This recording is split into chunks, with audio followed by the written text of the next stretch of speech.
புலியும் எலியும் ஒரு காலத்தில் ஆழமான பச்சை நிறக் காட்டில் ஷேரு என்ற பெரிய வலிமையான புலி வசித்து வந்தது. ஒரு நாள் ஷேரு காட்டின் வழியாக நடந்து சென்றபோது புல்லில் மறைந்திருந்த வேட்டைக்காரனின் வலையைக் காணவில்லை. திடீரென்று ஸ்னாப்! வலை எழுந்து ஷேருவை சிக்க வைத்தது. புலி போராடி கர்ஜித்தது. ஆனால் அது எவ்வளவு நகர்கிறதோ அவ்வளவு இறுக்கமாக வலை மாறியது. அது சிக்கிக் கொண்டது. அப்போது அருகில் வசித்து வந்த சிகு என்ற சிறிய எலி புலியின் உதவிக்கான அழுகையைக் கேட்டது. சிகு துணிச்சலானவர் மற்றும் கனிவானவர். என்ன நடந்தது என்று பார்க்க வேகமாக ஓடினார். ஷேரு சிக்கியிருப்பதைக் கண்டதும் சிகு, "கவலைப்படாதே புலி, நான் உனக்கு உதவுவேன்" என்று சொன்னான். அந்தச் சிறிய எலி தனது கூர்மையான பற்களால் வலையின் கயிறுகளைக் கடிக்கத் தொடங்கியது.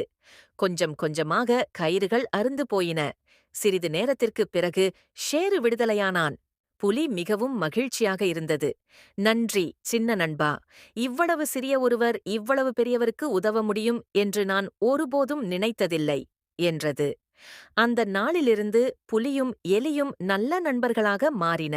யாரும் ஹீரோவாக இருக்க முடியாத அளவுக்கு சிறியவர்கள் அல்ல என்பதை புலி கற்றுக்கொண்டது.